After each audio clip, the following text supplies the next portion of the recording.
So there's this hilarious typo in ASUS's PR materials for the Zenfone 2 that I think perfectly captures my biggest gripe with this product.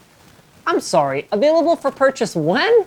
Yes, the most annoying thing about the Zenfone 2 was the fact that it took so very long for ASUS to deliver the $200 smartphone that they showed off at CES this year.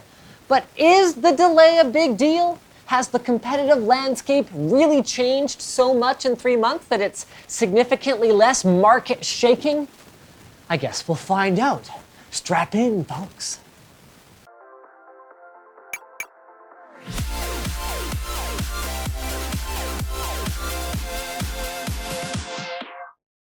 The Corsair HX1200i power supply delivers 80+ platinum efficiency for quiet, efficient power, and Corsair Link Digital for advanced monitoring and control. Click right here to learn more. Oh, ASUS. I love those guys dearly, but they really are a PC company at heart, and it really shows through sometimes. The Zenfone 2 actually comes in two flavors, a 16GB storage version with 2 gigs of LPDDR3 RAM and an Atom Z3560 for $200, and a 64GB storage version with 4 gigs of LPDDR3 RAM and an Atom Z3580 for $300. I mean, RAM and storage we've seen before, but changing out the CPU? Who does that with phones?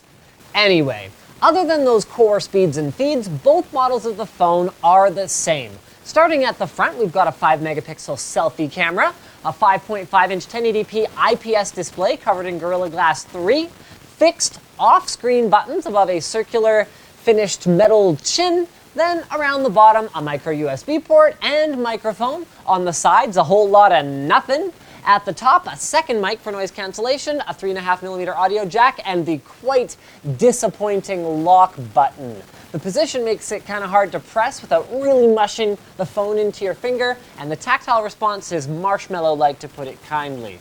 Around the back, we've got a two-tone flash next to the 13-megapixel rear camera, volume up and down buttons that can also be used for the camera shutter, and a rear-facing speaker that I would describe as functional. But it's under the brushed finished plastic backing where things actually start to get pretty interesting. Micro SD expansion is one feature that's been trending towards extinction in the industry, but ASUS has gone ahead and included, and dual micro SIM slots, something pretty uncommon here in North America, are also present back here. Very nice. Oh, and we can't really show this, but if you were to dig in further, you'd find wireless AC and LTE chipsets, as well as the sorry, it's not user replaceable and it doesn't charge wirelessly, but it does support Qualcomm Quick Charge 3000 milliamp hour battery. So those are some pretty impressive specs, am I right? But what's it like to actually hold the thing? Well, the screen isn't the best or brightest IPS display I've ever seen, and I'm not a huge fan of the 5.5-inch form factor, but I've got to give it to ASUS. It handles pretty well. Their reviewer's guide, however one-sided its representation of the facts might be, makes a point that I've made multiple times about the awkwardness of a flat-backed versus a curved-back device.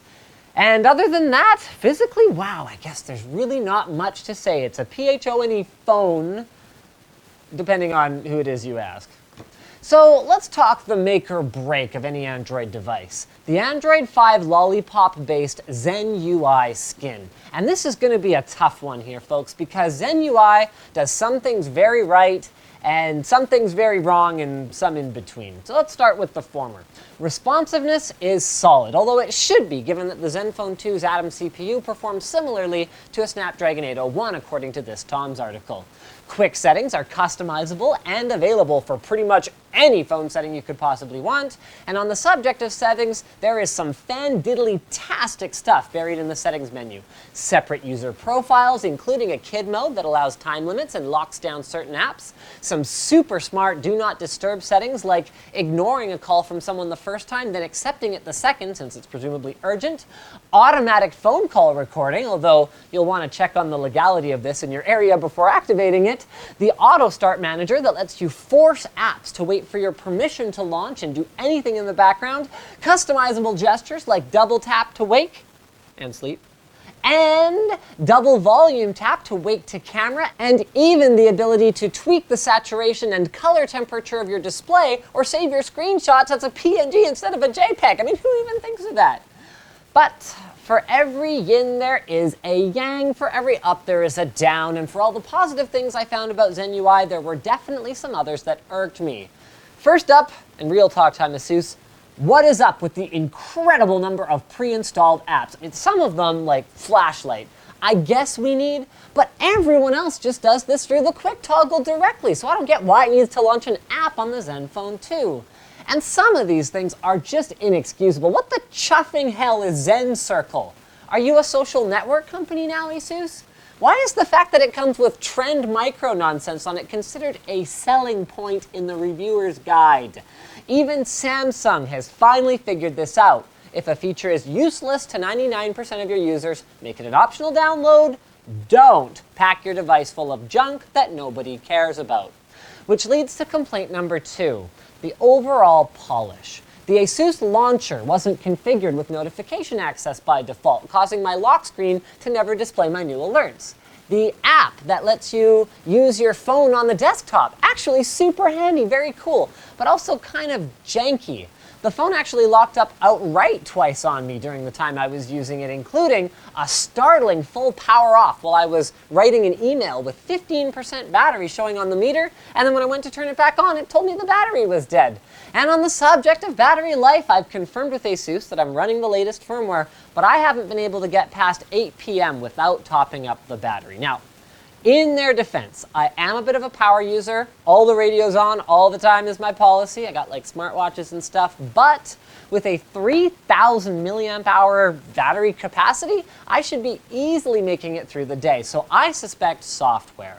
Whether it's one of my usual apps that disagrees with Zen UI or some of the stupid bloat that ASUS preloaded, I think there's something stealthily draining battery in the background, but unfortunately my usual battery meter apps are not picking up on it. So I'll try and post in the video description when and if I figure out what it is. Which leads to the other make or break smartphone feature these days, the camera.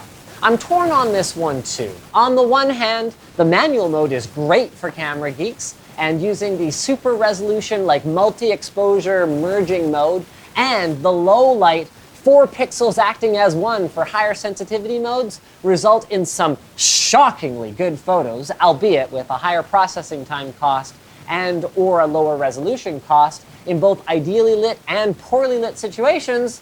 On the other hand, while the Toshiba sensor behind the f2.0 lens might be okay, it's not very feature-rich with a max video resolution of 1080p and no slow-mo support whatsoever. It lacks optical image stabilization, the camera launches quite slowly, and the auto photo mode, the one most people will usually use, is just not very good, with smeary noise reduction processing artifacts eliminating a lot of the detail from even photos that are taken under pretty good conditions. But this is a $200 smartphone off contract for the base model, and even for the $300 one, you get more than a token increase in storage with CPU and RAM upgrades being thrown in along with a quadrupling of your storage. Not to mention that ASUS has committed to allowing bootloader unlocking, and the thing even includes a quick charger, something HTC couldn't be bothered to do on a smartphone that costs over twice as much. So here's the conclusion. While it's not perfect, at the price, the bottom line is ASUS, you're going to have a lot of to clean up when the Zenfone 2 is done kicking all the ass it's going to kick out there in the market. And you can quote that on the box if you want to. Speaking of kicking a lot of ass, Crunchyroll is the site created by anime fans for anime fans. They offer the most current episodes of new shows straight from Japan, like Kuroko's Basketball 3 and JoJo's Bizarre Adventure, and a large collection of the most popular anime series like Naruto and One Piece, with the bonus being that all the content is professionally subtitled. So head over to crunchyroll.com/Linus and sign up for a 30-day trial of Crunchyroll Premium. So that's completely ad-free, you get 1080p streaming, you get new episodes of shows straight from Japan within an hour of their premiere, and you're able to stream anytime, anywhere on a variety of devices like your phone, tablet, game console, Roku, whatever the case may be. And if you decide you like it, continue your premium membership for only $7 a month. So head over to crunchyroll.com/Linus and check them out.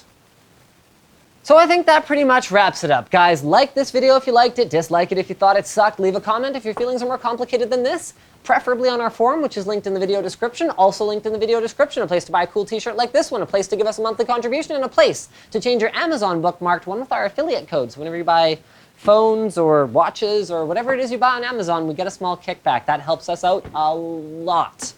Thanks again for watching, and as always, don't forget to subscribe.